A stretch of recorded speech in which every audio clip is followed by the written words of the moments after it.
How many roads must a man walk down before you call him a man? How many seas must a white dove sail before she sleeps in the sand? Yes, how many times must the cannonballs fly before they're forever banned? The answer, my friend, blowing in the wind. The answer is blowing in the wind.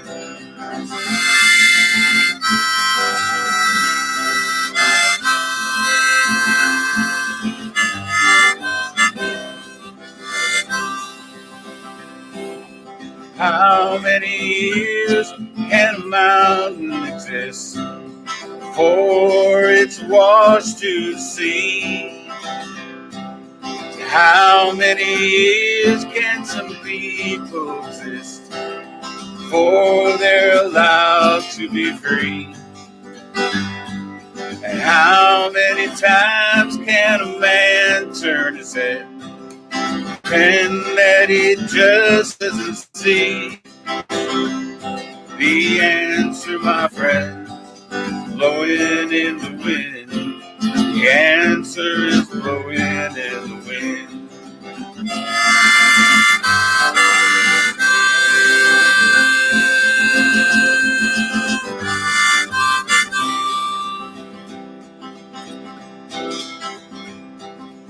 How many times must a man look up before he can see the sky?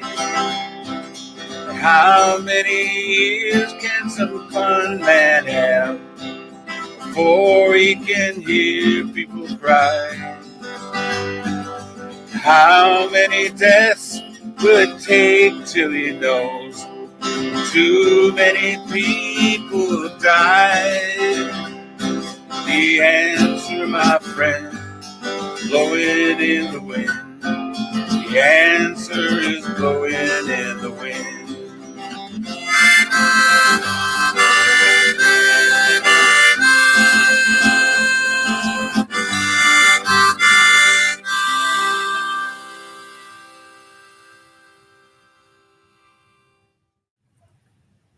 সুধীবৃন্দ,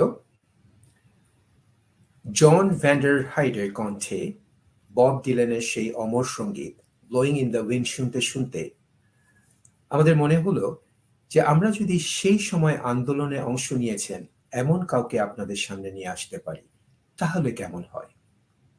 ভাবতেই কাজ, আমরা আপনাদের সামনে এখন সেই ধরনের একজন ঐতিহাসিক চরিত্রকে উপস্থাপন করতে যাচ্ছি। তিনি 60-এর দশকে বর্ণবাদের বিরুদ্ধে যে উত্তাল আন্দোলন হয়েছিল আমেরিকাতে, তাতে অংশ নিয়েছিলেন। আরো অবাক করা ব্যাপার, তিনি নিজে একজন শ্বেতাঙ্গ।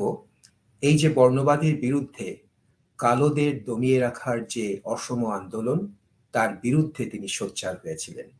তিনি অংশ নিয়েছিলেন সেই সময়কার বড় বড় মার্চগুলিতে, যেগুলিকে আমরা মার্চ অন ওয়াশিংটন বলে থাকি। সেই মার্চগুলিতে, সেই পদযাত্রায় তিনি অংশ নিয়েছিলেন। তিনি নিজে মার্কিন যুক্তরাষ্ট্রে বা আমেরিকার দক্ষিণে বসবাস করতেন এবং আমরা জানি যে দক্ষিণ অংশেই সেই সময় কালোদের বিরুদ্ধে সাদাদের অত্যাচার প্রবল হয়েছিল।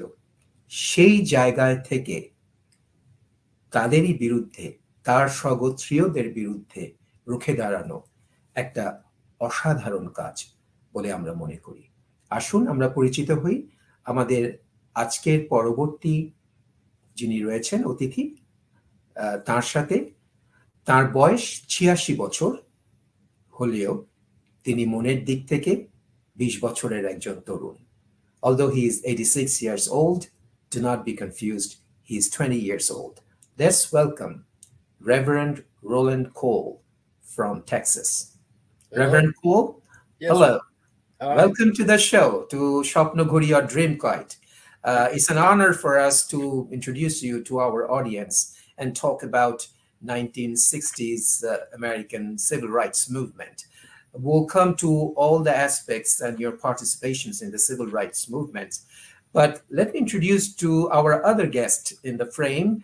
He is Reverend Roland Cole's son, Dr. Shannon Cole. Hello. And hello, Shannon. How are you? Doing well. Yourself?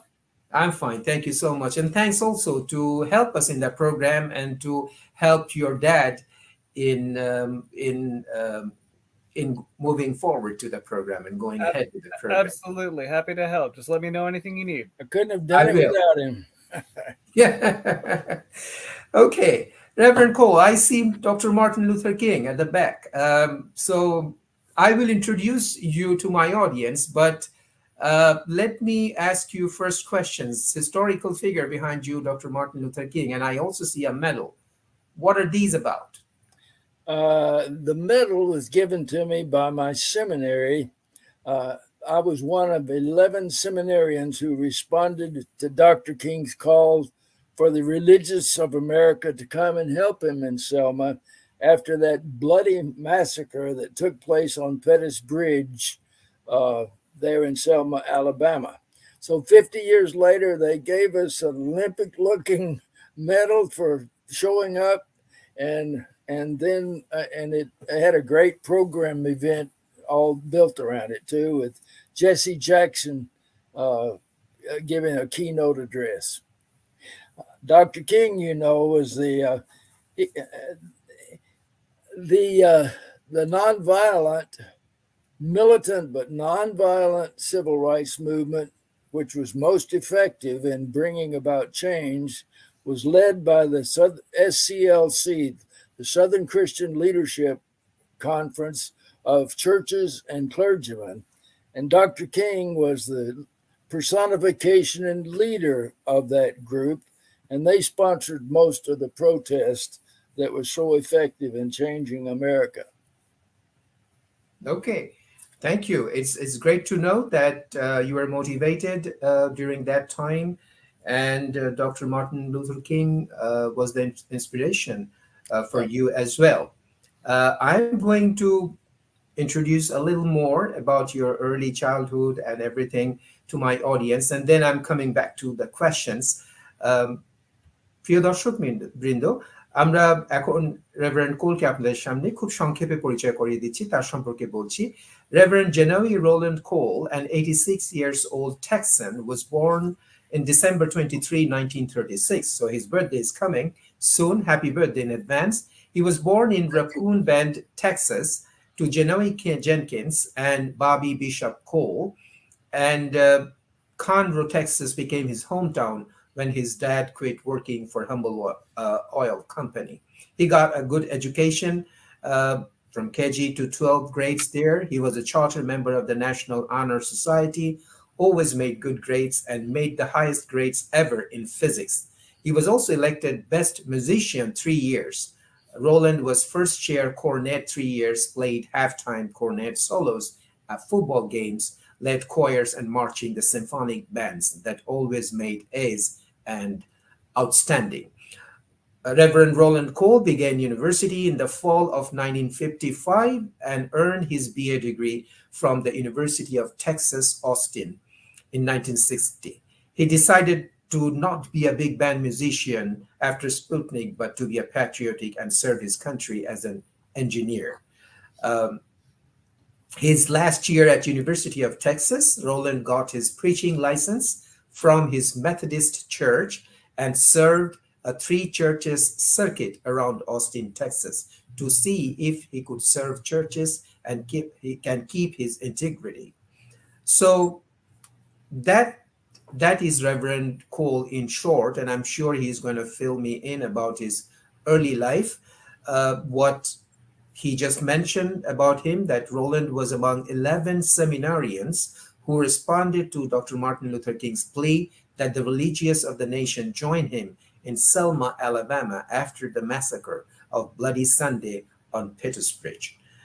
And in his words, my wife and I spent our last $25 to send me to the March on Washington for Jobs and Freedom in 1960, for we knew a poor showing would hurt the cause of civil rights for all, and we did not want that. Dr. Martin Luther King's Jr.'s I Have a Dream speech and 250,000 persons showing up. Those both were wonderful surprises. এতটুকু বলেই আমি ফিরে যাচ্ছি reverend Roland কোলের কাছে। কিন্তু আমরা যতটুকু বুঝেছি যে রেভারেন্ড কোলের শৈশব এবং তারুণ্য পড়ালেখার মধ্যে ছিল। তিনি ভালো গান গাইতে পারতেন, খেলাধুলা করতেন, কিন্তু পরবর্তীতে তিনি মিশনারি জীবন দীক্ষিত হন এবং সেই জীবনের অংশ হিসাবেই তিনি এই বর্ণবাদের বিরুদ্ধে সিভিল রাইট মুভমেন্টসে সেই সময় অংশ নেন এবং ডক্টর মার্টিন লুথার কিং তার জীবনে বিশাল প্রভাব ফেলেছিল এবং সেই সময় যারা এই নাগরিক অধিকার আন্দোলন এবং মানবাধিকার আন্দোলনে কাজ করেছেন তাদের সবার সাথেই তিনি কাঁধে কাঁধ মিলিয়ে কাজ করেছেন। Having said that, I'm coming back to Reverend Cole. I will let you speak and I will stop here right now. Please tell me about your childhood days or about your young days. What motivated you to join in the civil rights? I already mentioned to my audience that you lived in the South, that was the area where the segregation was the most. Yeah, and prejudice. I was shocked to discover I grew up in one of the most prejudiced and brutal segregationist areas of Texas. It was called East Texas. It was known for its violence. Dr. Annette Gordon Reed, who clued us in about Thomas Jefferson's and the Sally Hemings family, in which he had a family with his first wife, Martha's half sister, who was mulatto.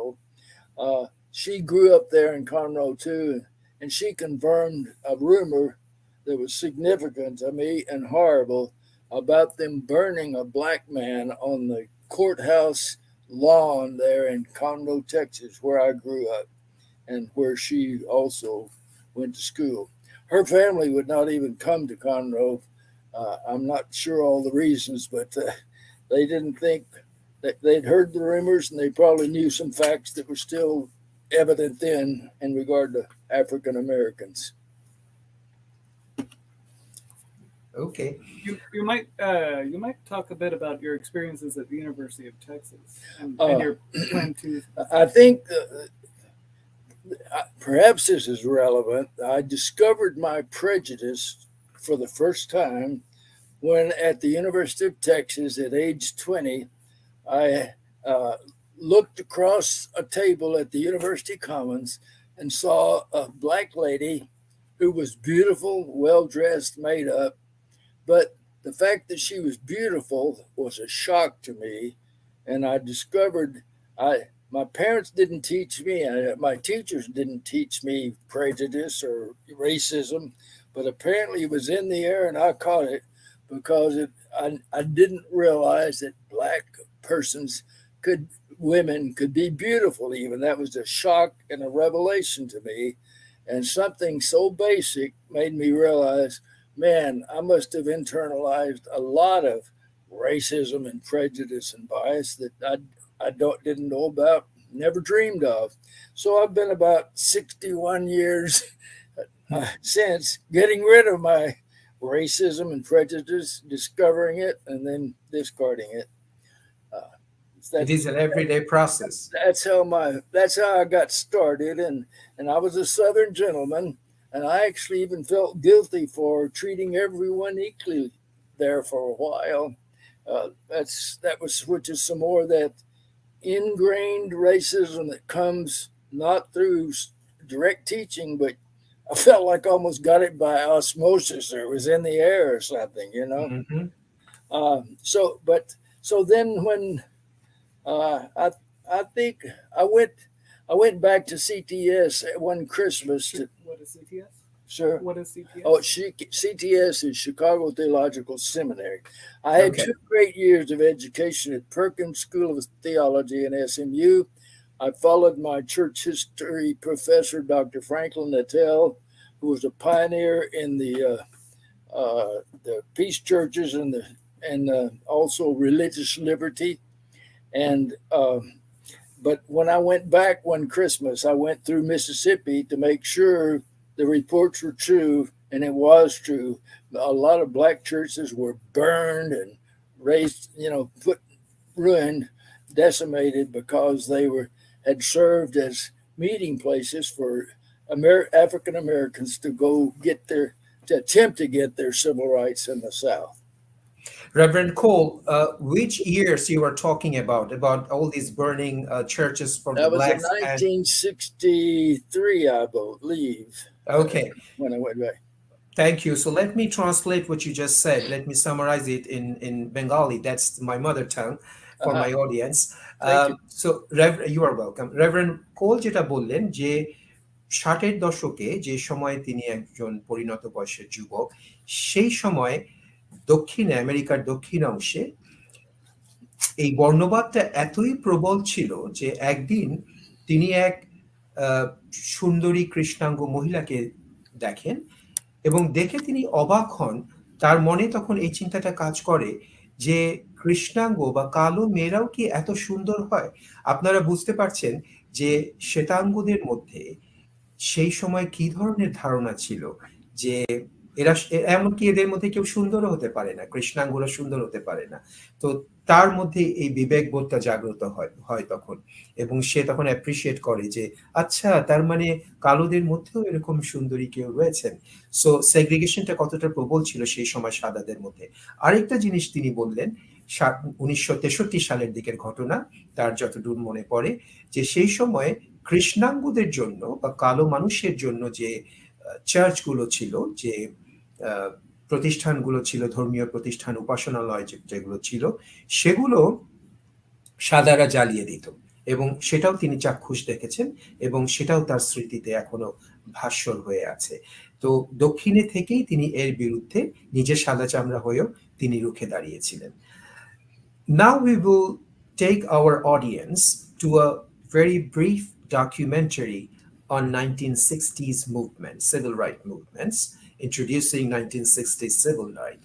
And then we will come back to Reverend Cole, asking him a few questions and requesting him to explain some of the facts in those eras. But let us watch the brief documentary on 1960s civil rights movement. A century after the end of the Civil War and the dawn of Reconstruction, African Americans still found themselves fighting for their basic rights as citizens. The modern civil rights movement in the mid-20th century finally secured them. Most historians actually date the start of the formal civil rights movement to Brown versus Board of Education. Brown really stokes the fervor of the nation. Then, in December of 1955, Rosa Parks decided as an act of resistance that she would not give up her seat to a white man on the bus.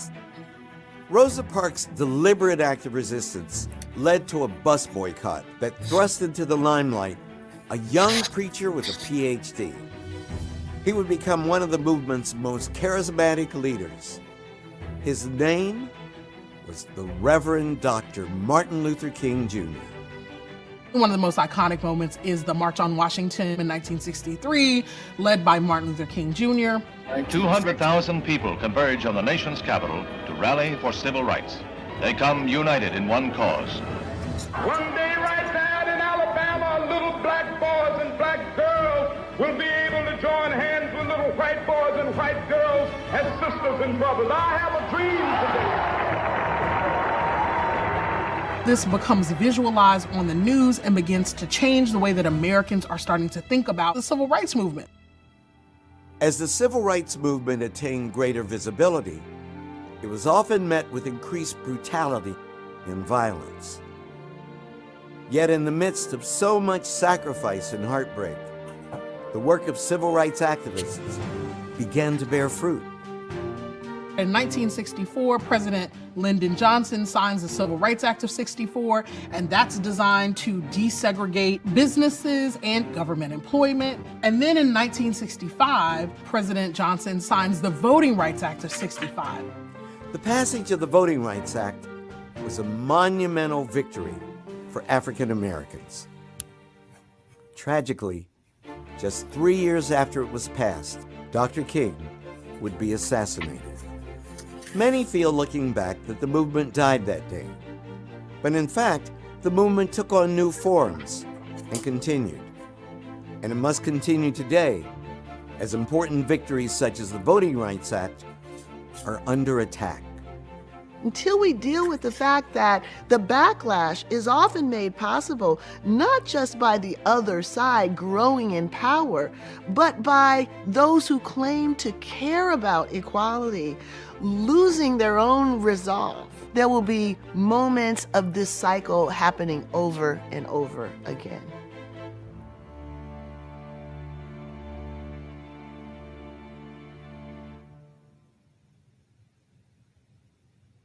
I have a dream, সেই বিখ্যাত ভাষণ doctor Martin Luther king জুনিয়রের। স্বপ্ন দেখি কালো সাদা বাদামি হাত ধরে পরস্পর গড়ে সভ্যতা আর আলোর শহর। এই দীপ্ত চিন্তাধারায় উদ্বুদ্ধ ছিলেন reverend Roland coal.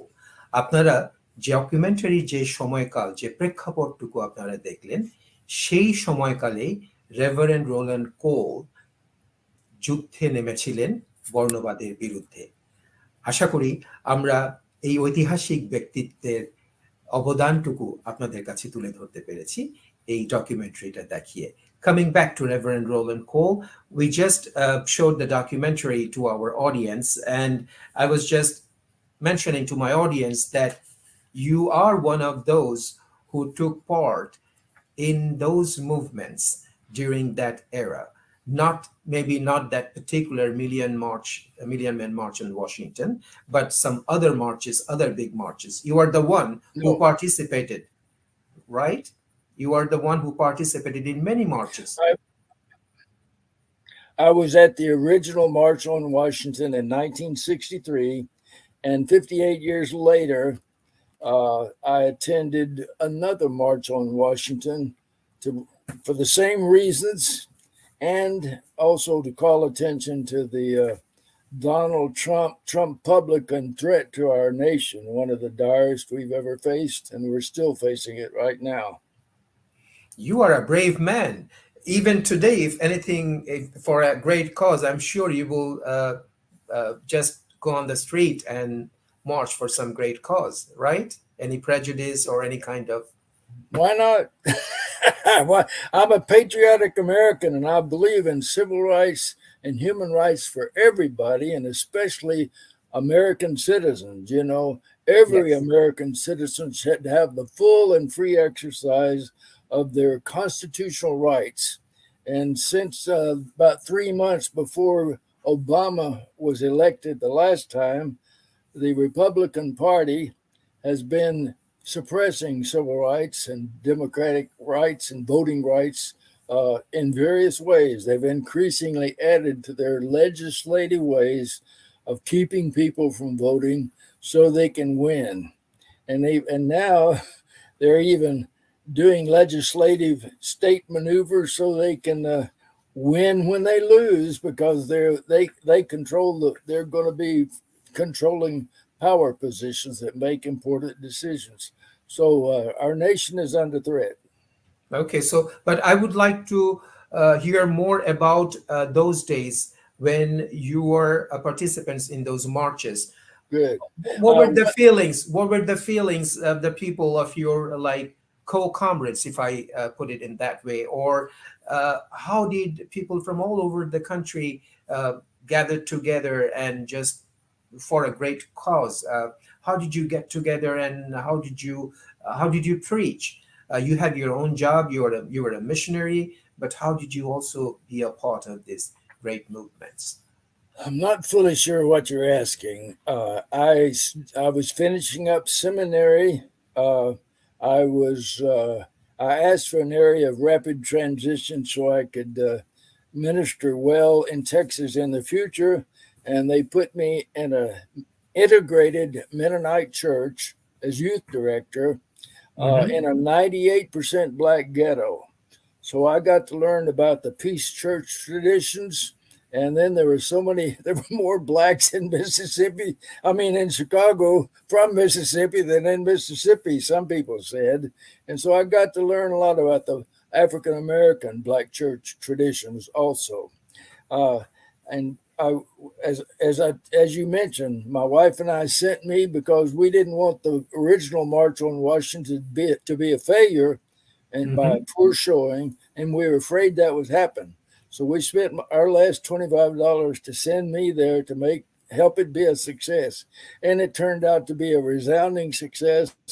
And Dr. King's great speech is still influencing people, even though most of us miss some very important truths that he talked about, especially economic truths and things that would do away with poverty and all the drawbacks that poverty creates for people.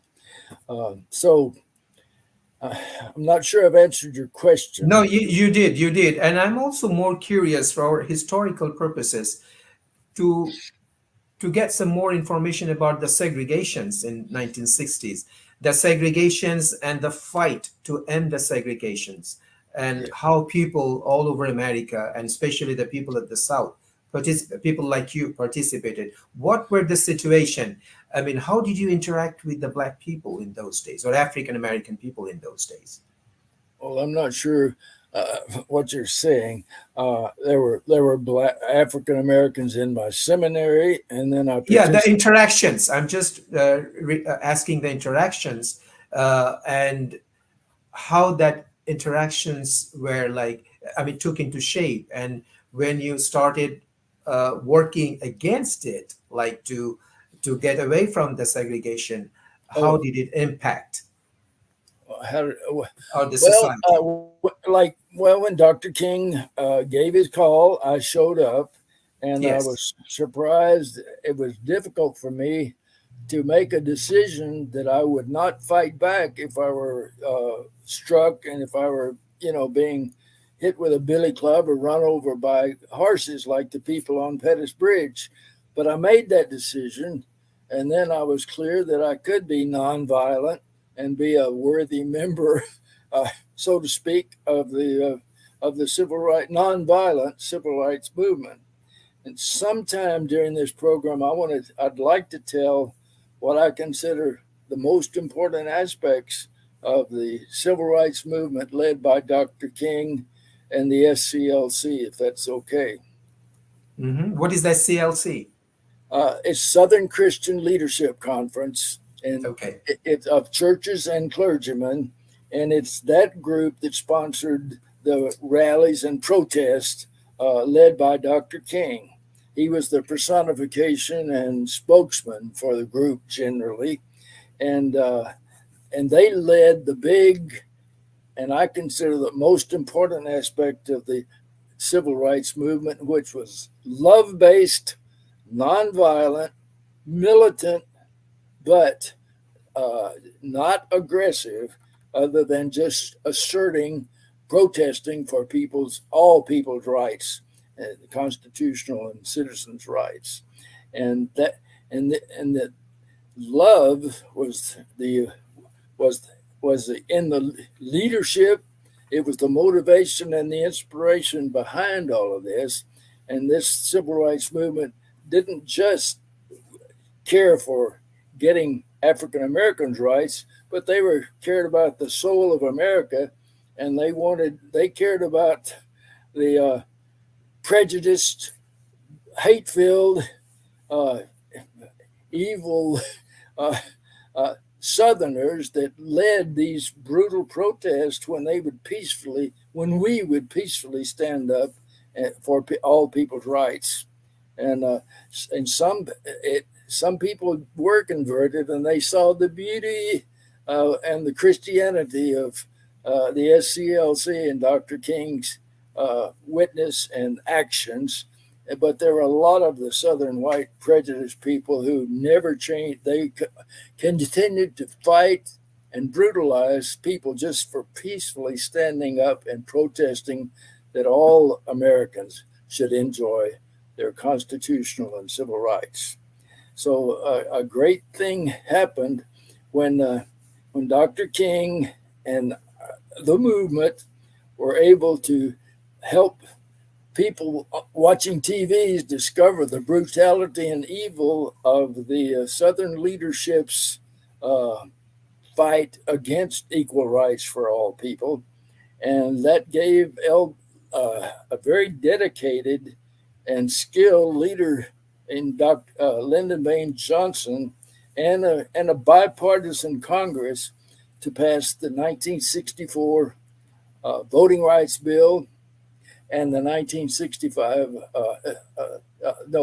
Civil Rights Bill of 64 and the 1965 Voting Rights Bill. I want to shut up now, but I want to be sure and share one more important thing that was accomplished by that 1965 Voting Rights Act.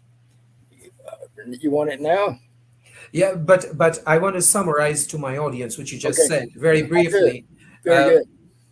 In Bangla. Bravo. Thank you. Bear with me, please. Yes, sir. Reverend Cole যেটা বললেন যে তিনি অংশগ্রহণের কথা বললেন এবং সেই সময় যে প্রেজুডিস গুলো ছিল, সেই সময় যে এই যে সেগ্রিগেশন যেগুলো ছিল, পার্থক্য করা হতো, সাদাদের জন্য একটা দোকানের একটা অংশ থেকে সাদারা জিনিস কিনতে পারবে, কালোরা বা কৃষ্ণাঙ্গরা তারা আরেকটা অংশ থেকে কিনতে পারবে, তারা একই কলে হাত পর্যন্ত ধুতে পারতো না, একই কল থেকে পানি পান করতে পারতো না, ভিন্ন ভিন্ন কল ছিল। এবং কিন্তু তারা যে আন্দোলন করেছেন, এই আন্দোলনের ফলশ্রুতিতে 1964 সালে আমেরিকায়, বেশি দিন না কিন্তু কিছুদিন আগেই, 1964 সালে সিভিল রাইটস বিল যেটা পাশ করা হয় কংগ্রেসে, এবং 1965 সালে প্রথমবারের মতো কৃষ্ণাঙ্গরা ভোট দেওয়ার অধিকার পায়। এটাও বেশি দিনের না। তো তাদের এই সমস্ত আন্দোলনের ফলে, যেগুলো doctor Martin Luther king junior, উনি বারবার বলছেন যে পার্সনিফিকেশন, তাকে সামনে রেখে এই যে আমেরিকার নাগরিক অধিকার আন্দোলনগুলো হয়েছিল, সেই আন্দোলনের ফলশ্রুতিতে 60-এর দশকের মাঝামাঝি এই গুরুত্বপূর্ণ পরিবর্তনগুলো আমেরিকার রাষ্ট্র ব্যবস্থায় আসে। I'm coming back to you, Reverend Cole, and I would let you speak about 1965 that you wanted to say. That's a very important part of American history. And then I'm coming back to you with another question, a completely different one. Bravo. I consider what I'm about to share most important, and most people don't even know about it. The 1965 Civil Rights Voting Rights Bill, following the 1964 Voting Rights Bill that gave equality of access to public accommodations, the 65 bill did two great things. One, it brought about a revolution in which the United States experienced democracy for the first time. Because by the end of 1965, almost everybody could enjoy most of their constitutional and civil rights and were freely exercising them. So that was a great, I call it the second great American Revolution, when all citizens finally can exercise their rights. It wasn't until about 30 years later that white assassins would be convicted for killing black activists like Medgar Evers, for example. But by the end of 65, most Americans were enjoying their civil rights for the first time. We had democracy in the United States for the first time. The other great accomplishment that most people don't realize is if people hadn't watched Bull Connors and his water cannons and fire hoses and his big German police dogs attack children in Birmingham, for example, then people on TV saw that brutality and evil, and so they gave LBJ the votes he needed. And that 1965 Voting Rights Act also gave him some legal powers to disestablish Jim Crow, to take away the resources, money, structures, agents, all of the southern states holding a racist, prejudice, segregating, discriminating society in place.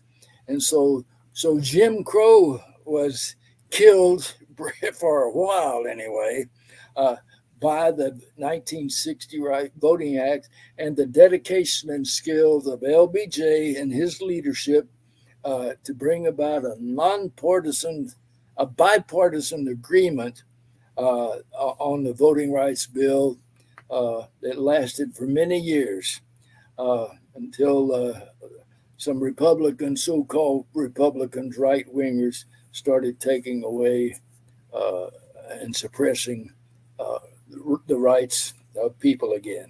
Reverend Cole, can you please explain for my audience the Jim Crow for someone who is just first time hearing about Jim Crow? Can you please explain very briefly? Jim Crow is a short way of talking about the good old Southern way of life. They celebrated as something wonderful, but truly our Southern way of life was a way of oppression, segregation, discrimination, violence, no rights by African Americans at law. They couldn't participate on any juries or in the structures of justice by and large. It was a very two-tiered society in which African Americans had virtually no rights and could be killed or harassed or tortured at will. This was even true when I was protesting in the 1960s. So something great happened when people, they didn't just get their rights to vote, they got their rights to keep from being brutalized and discriminated against with impunity. So it's something to celebrate. It's showing the profound practical and profound power of love expressed in and through a nonviolent civil rights movement to bring about legislative changes that brought about revolutions in our society and helped us we fulfilled our American vision of the founders, as far as I'm concerned, until the Republicans started taking it away again. So we still have a fight on our hands. Thank you for explaining and answering my question so nicely. I'm summarizing it again for my audience. Thank you. Reverend Roland Cole, you are welcome. Reverend Roland Cole যেটা বললেন, আমি ওনাকে বোঝাতে বললাম, ওনার উত্তরে উনি gym ক্রো শব্দটা উচ্চারণ করলেন, তো আমি দর্শকদের জন্য এটা ওনাকে বোঝাতে বললাম। আমি কিছুটা সাহায্য করছি আরেকটু এটা বোঝার জন্য যে জিম ক্রো লজ আমেরিকাতে অনেক বছর থেকে, বহু বছর থেকে প্রচলিত ছিল এবং এই লটা একটা খুব ঘৃণ্য একটা আইন ছিল, যেই আইনটার মাধ্যমে সাদা এবং কালোর এই যে সেগ্রিগেশনটা, এই যে পার্থক্যটা, সেটাকে আইনগত ভিত্তি দেয়া হয়েছিল। এটা অফিশিয়াল করা হয়েছিল যে হ্যাঁ, সাদারা অগ্রাধিকার পাবে এবং কালোরা কম অধিকার পাবে, অর্থাৎ মানবেতর জীবনযাপন করতে দিতেও তাদের বাধা ছিল না। 1965 সালে মার্কিন যুক্তরাষ্ট্রে যে ভোটিং রাইট যেটা দেওয়া হলো, তার মাধ্যমে রেভারেন্ড কোলের ভাষায় আমেরিকা প্রথম ডেমোক্রেসির আস্বাদ পেল। সেই সময় অনেক অনেক অনেক বছর পরে মার্কিন যুক্তরাষ্ট্রের নাগরিকরা প্রথমবারের মতো এই ডেমোক্রেসির স্বাধীনতা উপভোগ করতে পারলো এবং তারপর থেকে আইনগতভাবে আর সাদা কালোর যে এই যে পার্থক্যকরণ যেটা অফিসিয়ালি করা ছিল সেটা উচ্ছেদ হলো। কিন্তু উনি বলছেন যে এখনো আন্দোলন চলছে, যদিও আইনের দৃষ্টিতে এগুলো নেই, কিন্তু এখানে সেখানে এর ভিত্তি কিংবা এর কর্মকাণ্ড এখনো চলছে এবং প্রয়োজন হলে উনি বলছেন যে এই 86 বছর বয়সেও তিনি রাস্তায় নেমে এর বিরুদ্ধে প্রতিবাদ করবেন। তার মনের যে স্পিরিটটুকু, the mental spirit that Reverend Cole has is an example for the global citizen that wherever you see injustice and equality, you should speak against it. Right, Amen. Reverend Cole? Amen. Okay. Yes. Okay. Okay. Okay. Thank you so much. Every citizen and patriot of the United States, and around the world, and around the world, in yeah, any and around the world, and that's the other thing, because America, when it's truly being itself, it's working in behalf, it's the vanguard, and it's working in behalf of the freedom and the rights of all people everywhere, not just the people in the United States. Right. Okay.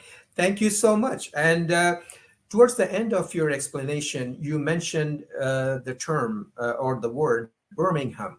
And for my audience, I'm going to show a very brief documentary, what happened in that time in Birmingham. And then I'm coming back to you, Roland. Yeah. Okay. What happened was I'm going to show the documentary first, and okay.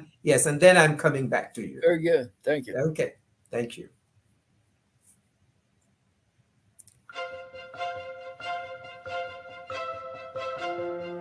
Hey, Emmett too.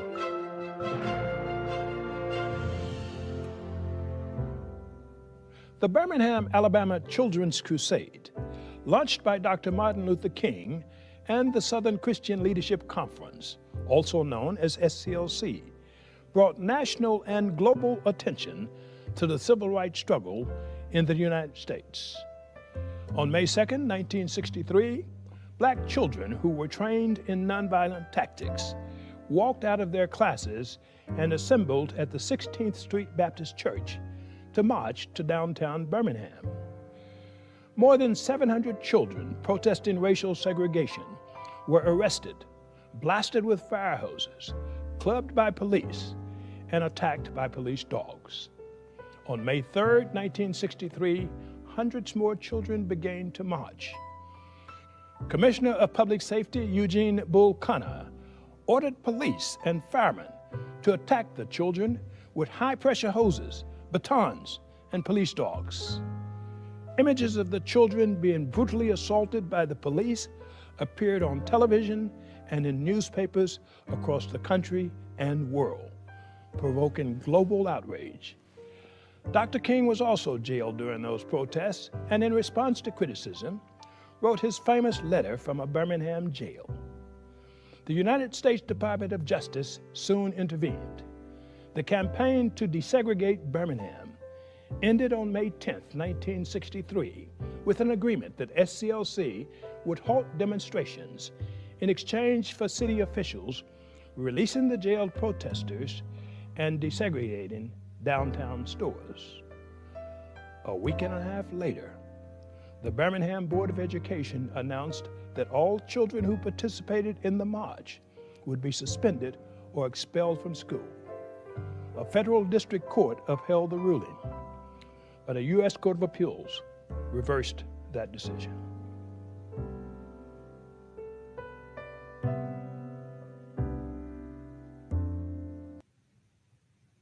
Reverend Cole, you have seen the documentary. When all these things were ongoing in Birmingham,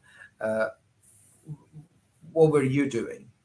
I just want to relate you with these historical events, because I know that you were active during those days. Yes, and I just learned something. I didn't know those kids were expelled and then restored by an appellate judge on appeal.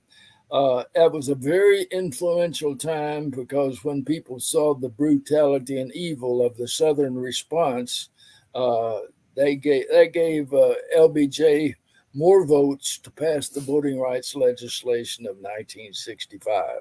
And that brought about the great changes that we had democracy and enjoy rights, practically all of us, for the first time. So it was a wonderful thing. Birmingham was also where the KKK bombed the 16th Street Church, killing 4 little black girls. And that was also a very significant event. I might mention something there that most people don't know, but it's significant to me. In the sanctuary, the bomb came up, and there was a picture of Jesus as the great good shepherd, and the stained glass window was perfectly intact, except what was missing, Christ's face. And the bomb had knocked the face of Christ out of that picture. And to me, that's extremely symbolic. And I've always loved the fact that happened, because it showed what evil men who bomb churches and kill little girls as well as adult human beings, just for being human beings and wanting their basic human rights and civil rights, And across from that church is a giant civil rights museum. And then catty-cornered to both of those is the square. And on that square, it's nothing but sidewalks all around. And there are giant bronze statues of police and those giant big German police dogs and the firemen with their cannon hoses. So the attacks on the children of Birmingham is portrayed there, and people can walk in the middle of that and get some feeling for what that was like for those children so badly and horribly abused and hurt. And so Birmingham was very significant, as well as writing a great letter. Dr. King pointed out it's the lukewarmness of so-called Christians and others that are is responsible, or more so responsible, than the super evil of the most radical and the leaders. It's most of us just sit there and do nothing instead of be Christians and be responsible American citizens standing up for all citizens' rights. He was urging everybody to stand up, regardless of wherever you are, whoever you are, whatever faith that you harbor. And do whatever you can. Do whatever you can. John Wesley, he had in his general rules, which are really scriptures, he never wanted to start a church. Tell me John Wesley. John Wesley, the founder of Methodism, the Methodist Church. Yes. He just wanted to raise up Christians in earnest. So he came up with the general rules, which are scriptures, ways for how Christians ought to act and should, are taught by scriptures to act. And so the first one was do all the good to whomsoever you can, howsoever you can, whenever you can. The second kind was to avoid evil, especially the kind most commonly practiced. And then he listed a bunch of things that Christians avoided, that even though they might be common in society. And then the third set of rules or disciplines were public and private worship, Bible reading, meditation, prayer, spiritual things like that. So there were three kinds of general rules, and the Methodists met in class meetings once a week to inquire of each other's souls and how are you coming on? Are you keeping the rules? Are you following the scripture? Are you being a Christian in earnest? And those and they were kicked out if they didn't keep up with following, keep the disciplines. They were allowed to come back in if their behaviors justified it, but they tried to keep people from insinuating themselves into the group unless they qualified, So it was a wonderful, powerful way that Wesley invented to help Christians, help all Christians be Christians in earnest. So, all these are targeted to first develop yourself for common good, and then to do good to others. This is as simple as it is. Don't you think so, Reverend Cole? Exactly. And it's so simple and obvious when you see it, that, when you finally realize we Christians aren't just supposed to, feel good about ourselves for showing up on Sunday. Being a Christian means following Christ, having the mind of Christ, and showing forth the love of Christ in our daily actions and in our values and in our decisions and in our voting. And I guess these essence guided you also to fight for the oppressed, to fight against segregations, right? I would exactly.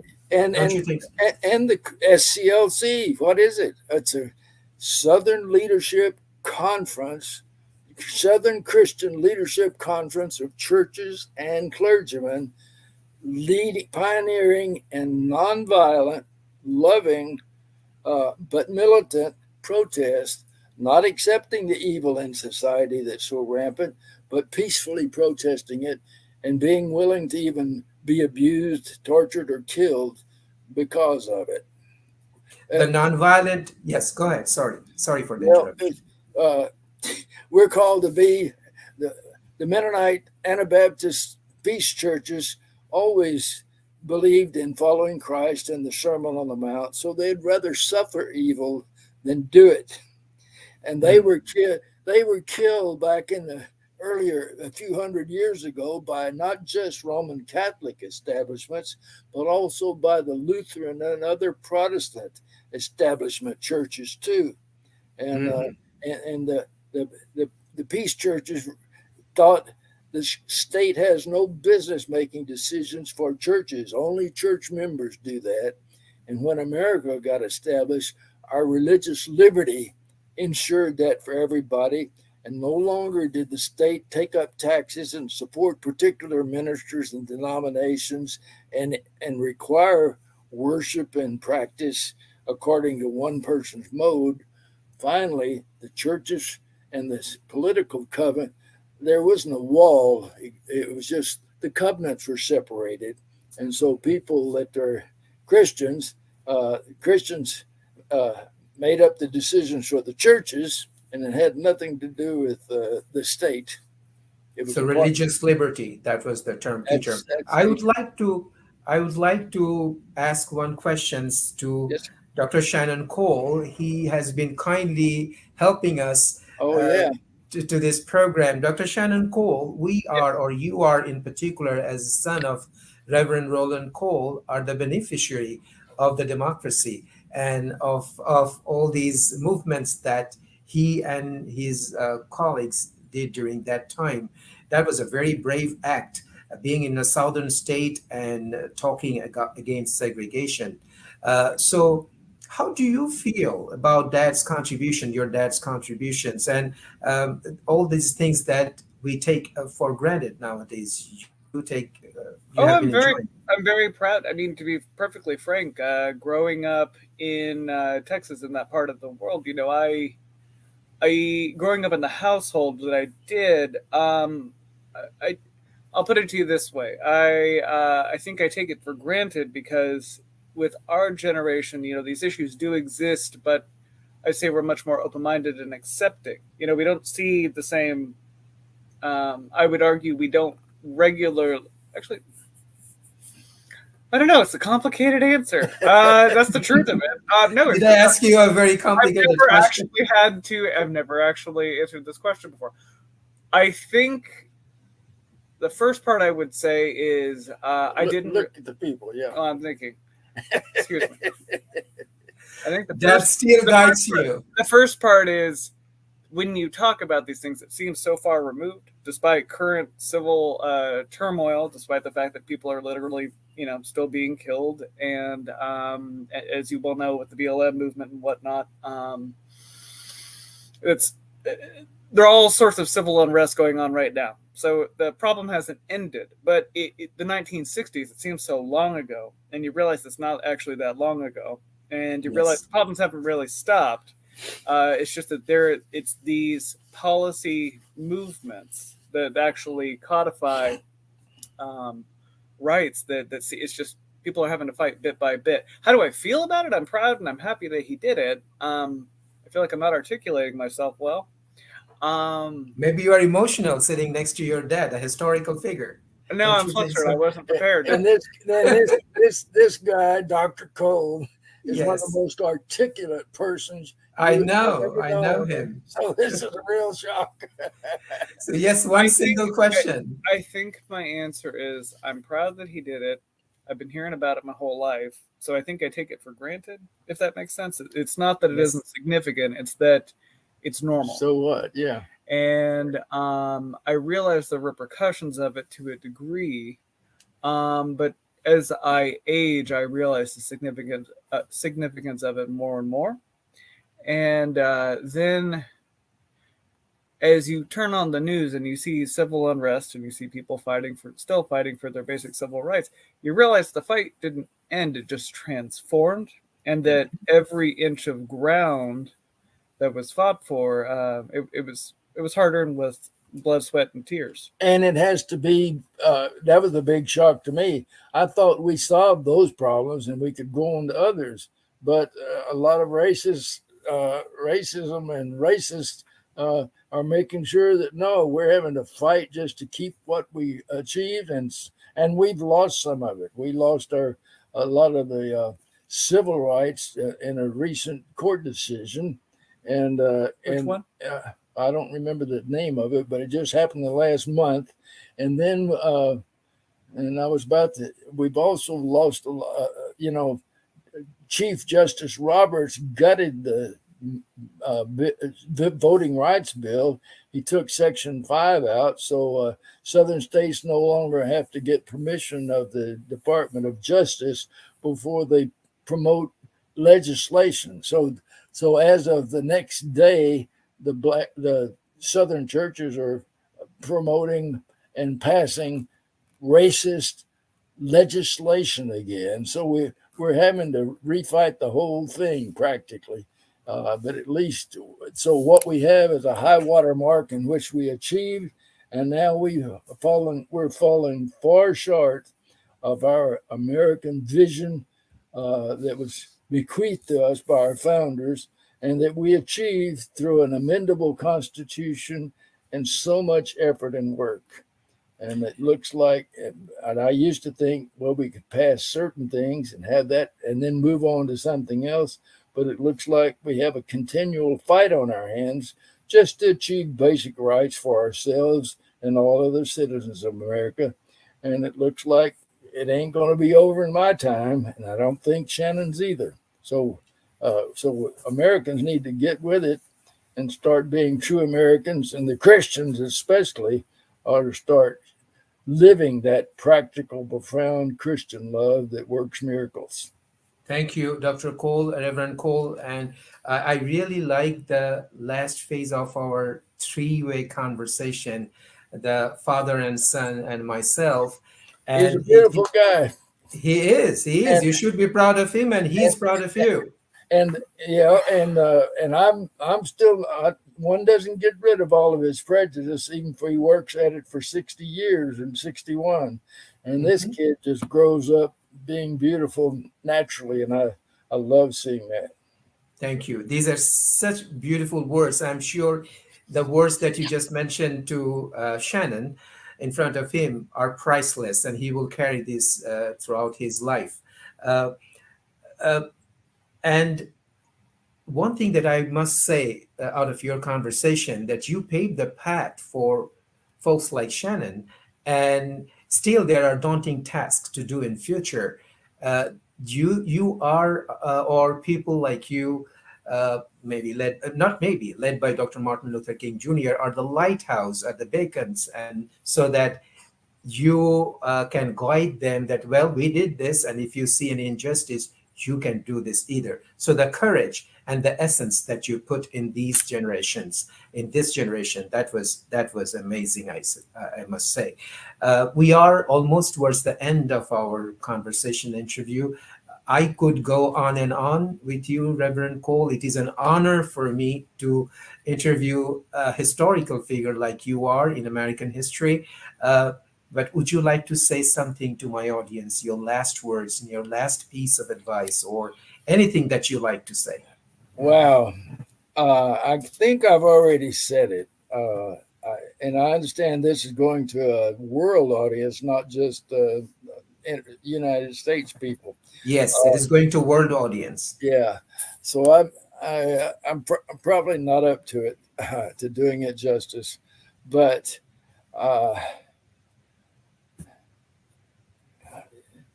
you can say anything, whatever crosses your mind.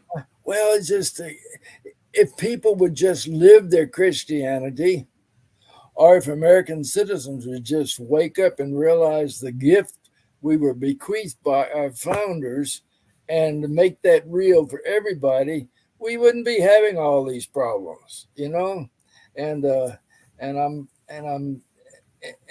so we've got to fight. We got big fights ahead of ourselves in the name of love and nonviolence. I just pray that more and more people will wake up and be Christians in earnest and be United States citizens, true patriots, and not like all the people that mouth patriotism and jingoism, but allow people to be harmed and denied their rights and their abilities. So thank you. I pray for the world. I pray for the people. I'm grateful to you for doing this, for including people all over the world, not just the United States. Thank you for doing this. I think some of the things I said today took me a long time to fully realize and pull together and express. So I'm glad we're able to share it in this particular way that you have created. And I thank you. I thank you and Mr. Lohani greatly. Thank you so much, Reverend Cole. Thanks to Dr. Shannon Cole as well for joining us. This is truly, I'm touched, and it's an honor again for us to have you in our program. And I can summarize all that you said in one sentence, that love the country, love the world. And let's build the world for the global citizen. And if anything comes up, any challenges, we shall overcome.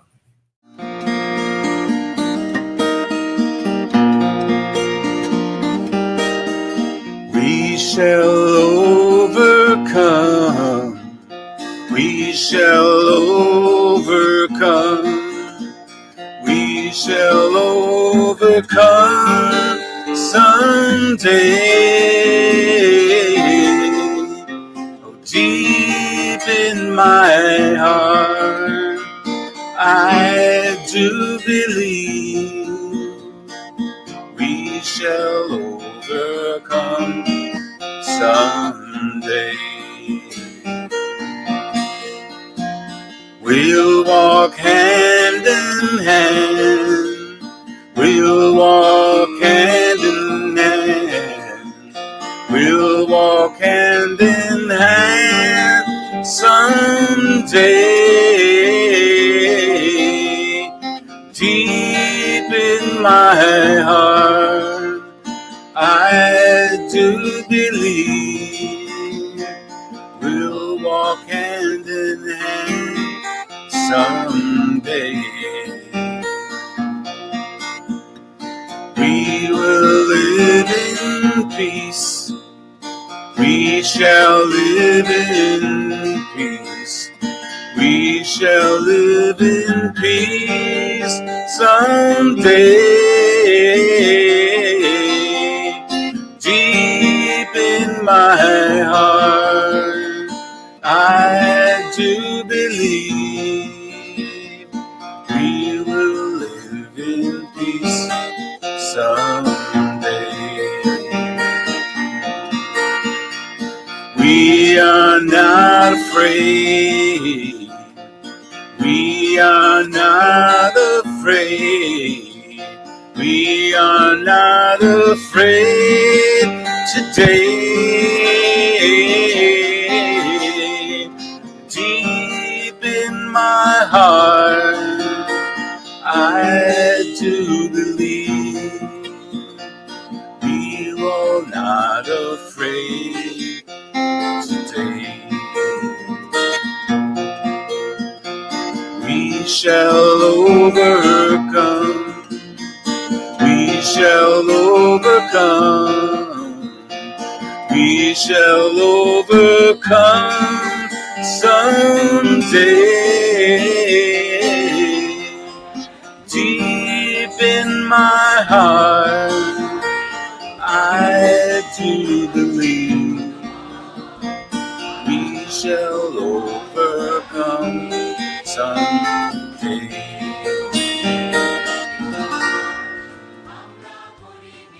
We shall overcome. We shall overcome someday. আমরা করব জয় একদিন। প্রিয় দর্শকবৃন্দ, এই গানটা শুনতে শুনতে আমরা জয়ের জন্য আমাদের যে প্রত্যয়, যে আত্মবিশ্বাস, তা যেন আবার আরেকবারের মতো অনুভব করলাম। আমরা অনুষ্ঠানটা শুরু করেছিলাম বল্টিমোরের নিবাসী, মার্কিন যুক্তরাষ্ট্রের বল্টিমোর নিবাসী জন ভ্যান্ডারহাইডের কণ্ঠে বব ডিলানের সেই অমর গানটি ব্লোয়িং ইন দ্য উইন্ড, তা দিয়ে একটি অসাধারণ গান। আমরা অনুষ্ঠানটা শেষ করছি উই শ্যাল ওভারকাম, আমরা করব জয়, এই গানটি দিয়ে। আমরা আপনাদের আগামী স্বপ্নঘুরি অনুষ্ঠানে আমন্ত্রণ জানাচ্ছি। আশা করব আপনারা আমাদের এই বাঙালিয়ানা চ্যানেল সাবস্ক্রাইব করবেন এবং ভবিষ্যতে এ ধরনের আরো অনুষ্ঠান তৈরি করার সুযোগ করে দিবেন। আমরা এখন বিশ্ববিখ্যাত শিল্পী জন বায়াজের কণ্ঠে উই শ্যাল ওভারকাম গানটি দিয়ে শেষ করব। এই গানটি পরিবেশিত হয়েছিল আজ থেকে ঠিক 60 বছর আগে অগাস্ট মাসে লিঙ্কন মেমোরিয়াল, ওয়াশিংটন ডিসিতে লিঙ্কন মেমোরিয়ালে মার্চ অন ওয়াশিংটন নামে সেই বিখ্যাত মার্চটিতে, যেখানে যেই সমাবেশে রেভারেন্ড মার্টিন লুথার কিং জুনিয়রের উপস্থিতিতে আই হ্যাভ আ ড্রিম উচ্চারিত হয়েছিল। শ্রোতা মণ্ডলী, প্রিয় দর্শকবৃন্দ, আপনাদের নিশ্চয়ই মনে করিয়ে দিতে হবে না, শিল্পী জন বায়েজ 1971 সালে তাঁর অবদান আমরা শ্রদ্ধার সাথে স্মরণ করি। তিনি তাঁর বিখ্যাত বাংলাদেশ গানটি দিয়ে সারা বিশ্বে বাংলাদেশের সপক্ষে মানবতাবোধকে জাগিয়ে তুলেছিলেন। আসুন জন বায়েজের কণ্ঠে শুনে উই শ্যাল ওভারকাম। ফিরে যাই সেই অগস্ট 1963 সালে লিঙ্কন মেমোরিয়ালের সামনে।